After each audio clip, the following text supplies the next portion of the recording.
Na hora de escolher um telescópio, muitos vídeos e blogs por aí simplesmente listam uma quantidade X de telescópio e te induzem a escolher o melhor, sem te explicar nada. Mas nesse vídeo eu quero te ensinar a escolher de verdade, com base nas suas preferências pessoais e no seu estilo de vida. E no final desse vídeo eu vou te indicar alguns bons telescópios para iniciantes. A primeira coisa que você precisa aprender é sobre os tipos de telescópio, pois é aqui que você vai definir por onde você vai começar. Existem 3 tipos principais: os refratores, os refletores e os catadióptricos. Os telescópios refratores utilizam lente para coletar e focar a luz. Nesse tipo, a luz passa através de uma lente objetiva, que é a lente que fica na parte da frente do telescópio. E então a luz é focada na lente ocular. Os telescópios refratores são conhecidos por produzirem imagens de alta qualidade, especialmente para objetos brilhantes como estrelas e planetas. Já os telescópios refletores utilizam espelhos para coletar e focar a luz. Eles têm 2 espelhos. O espelho primário, que fica na parte de trás do tubo, ele coleta a luz e reflete para o espelho secundário,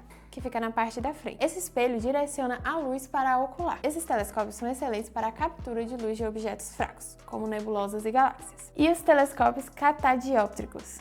Esse nome é difícil de falar. Eles combinam elementos de telescópios refratores e refletores. Eles usam tanto lentes quanto espelhos para formar uma imagem. Esses telescópios são conhecidos por sua versatilidade e portabilidade. O problema deles é que eles são um pouquinho caros. Agora que você já entendeu sobre os tipos de telescópio, a segunda coisa que você precisa entender é a abertura do telescópio. E essa é uma das características mais importantes de um telescópio. A abertura é a medida em milímetros do telescópio. Isso significa que em um telescópio refletor é a medida em milímetros do diâmetro do espelho primário. E em um telescópio refrator é o diâmetro da lente objetiva, que fica na parte da frente do telescópio. Essa medida é essencial, porque ela determina a quantidade de luz que o telescópio pode captar. Quanto maior o diâmetro do telescópio, mais luz entra, o que resulta em imagens mais brilhantes e detalhadas dos objetos. Isso é muito importante ao observar objetos de baixo brilho, como nebulosas, galáxias distantes e objetos do sistema solar em condições de baixo brilho. Existem telescópios de vários diâmetros, entre 50 mm, 60, 70 e por aí vai. Quanto maior, melhor. O terceiro conceito é a distância focal.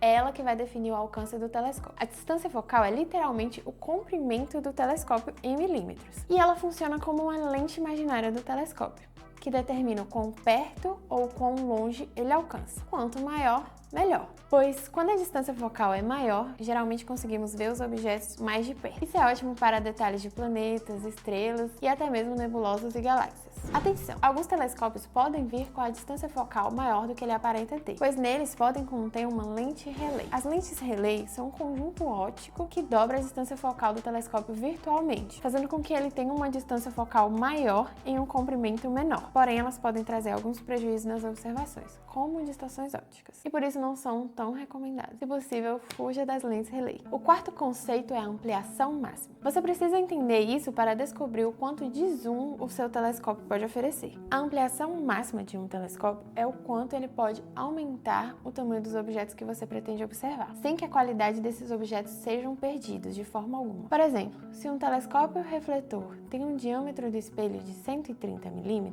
podemos calcular sua ampliação máxima multiplicando esse valor por 2,5. Isso daria uma ampliação de 325 vezes. Quando você compra uma lente ocular para o seu telescópio, você precisa calcular a ampliação total que o conjunto telescópio mais ocular vai te proporcionar. Para fazer isso, você precisa dividir a distância focal do telescópio, por exemplo, um de 650 mm, pelo diâmetro da ocular. E se você tem um ocular de 10 mm, a ampliação seria 65 vezes, pois você vai dividir os 650 por 10, que é o tamanho da ocular. É importante saber a ampliação máxima do seu telescópio para evitar usar oculares que resultem em uma ampliação maior do que a máxima suportada. Nesse mesmo telescópio de 650 mm, se você utilizar uma ocular de 1 mm, você teria uma ampliação de 650 vezes. Isso é muito maior do que a ampliação máxima do telescópio, que é 325 vezes. Isso pode resultar em uma imagem borrada e sem detalhes. Isso é o ponto mais importante do telescópio? Não necessariamente, pois a ampliação não significa qualidade. A depender do material do telescópio, ele pode ampliar muito, mas ter distorção. O quinto conceito é o tipo de montagem. Com esse conceito, você consegue entender sobre o rastreamento dos planetas. E a partir daqui você começa a visualizar mentalmente um dia de observações. Existem 2 tipos de montagem principais: a montagem alta-azimutal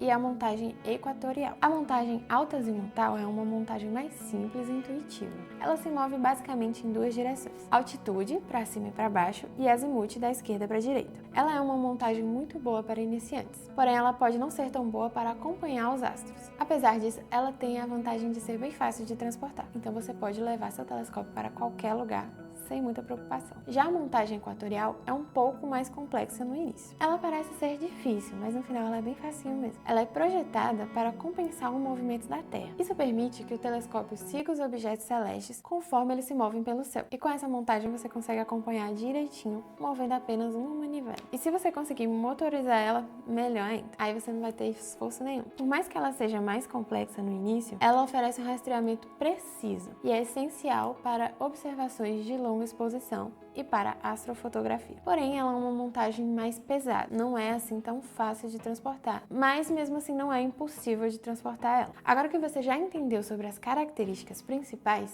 entenda sobre as peculiaridades, pois o sexto ponto é sobre a manutenção dos telescópios. Essa parte é muito importante a ser considerada e muita gente simplesmente ignora. A manutenção dos telescópios é essencial para garantir um ótimo desempenho e prolongar a vida útil do seu telescópio. A manutenção de telescópios refratores é um pouco mais simples. Por exemplo, as lentes do telescópio refrator, elas podem acumular algum tipo de poeira, sujar durante o tempo. Mas para limpar, basta você utilizar um pincel macio para remover a poeira e limpar delicadamente a superfície com um pano de microfibra limpo e macio. E assim você consegue resolver isso. Um detalhe muito importante é que você não pode utilizar limpa-vidros para limpar a lente do seu telescópio, porque ele pode perder a proteção da lente. Você pode utilizar um álcool isopropílico, por exemplo. Guardando seu telescópio refrator em um local limpo e seco, quando não estiver em uso, e utilizando sempre as tampas de proteção nas lentes para evitar o acúmulo de poeira, você garantirá a vida útil dele por muito tempo. E sempre que for transportá-lo, leve ele em uma bolsa de proteção. É recomendado que sempre desmonte ele. Tá vendo? São recomendações bem simples. Já os telescópios refletores exigem um pouquinho mais de cuidado. Para realizar a limpeza dos espelhos, você vai precisar retirar o espelho primário com cuidado, usar um soprador de ar para remover a poeira solta e em seguida limpar cuidadosamente a superfície do espelho com um pano macio e limpo, umedecido com uma solução de água desmineralizada e álcool isopropílico. As mesmas recomendações, não é recomendado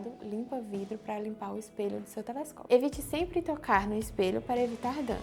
E se você manter a tampa de proteção e o telescópio em um local seco e limpo, essa limpeza vai ser bastante rápida. Após a limpeza, você precisará colimar o seu telescópio. Na verdade, você precisará fazer isso com uma certa frequência, pois os telescópios refletores são feitos de espelhos, eles são mais sensíveis. E a colimação é basicamente o processo de ajuste dos espelhos. E com isso, você vai garantir que eles estejam corretamente alinhados. É necessário fazer a colimação regularmente, especialmente após o transporte e movimentação do telescópio. E com isso, você vai garantir imagens nítidas e claras. A colimação é feita com um aparelhinho chamado colimador, e ele é um processo bem fácil de fazer. Qualquer telescópio você vai precisar proteger, mas um refletor você vai precisar proteger muito contra a umidade, principalmente se ele estiver sendo usado em ambientes úmidos. Armazene sempre o telescópio refletor em um local limpo e seco. E é sempre recomendado que se desmonte o telescópio para transportar ele. Não é uma grande dor de cabeça a manutenção dele, para falar a verdade, mas é um ponto que se deve ter atenção. E a depender do tipo de base que você escolher, você precisará fazer uma manutenção. No caso da base equatorial,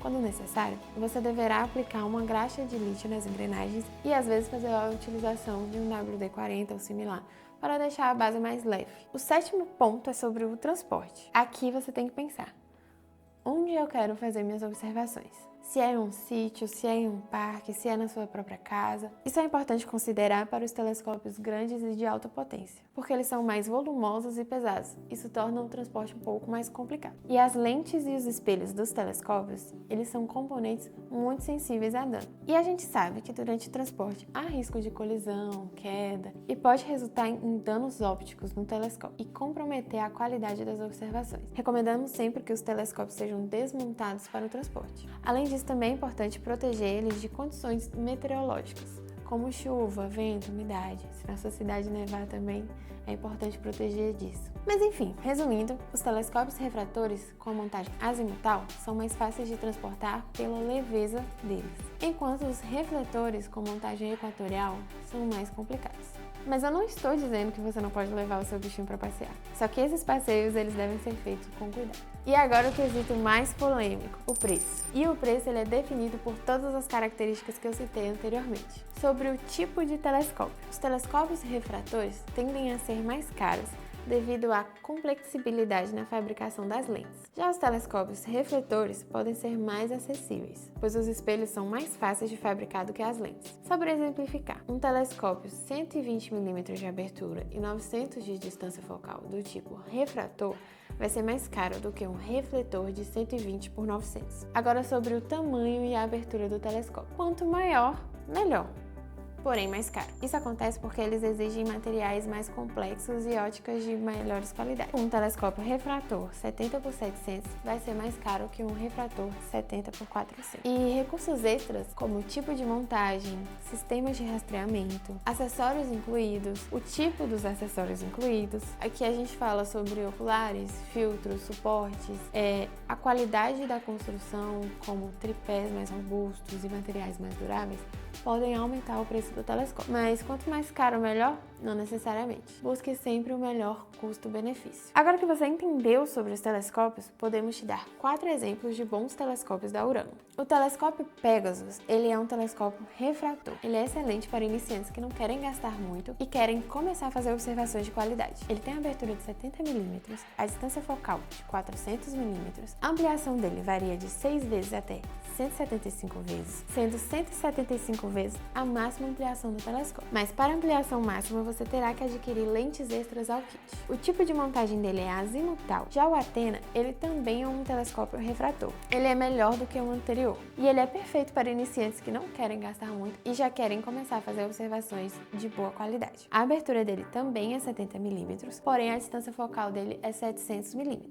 A ampliação dele é a mesma que o Pegasus e para ampliação máxima você também terá que adquirir lentes extras ao kit. E o tipo de montagem dele também é azimutal. Já o Perseus, ele é um telescópio refletor e ele é excelente para iniciantes mais corajosos que desejam começar se aventurando em uma montagem equatorial. A abertura dele é de 114 mm.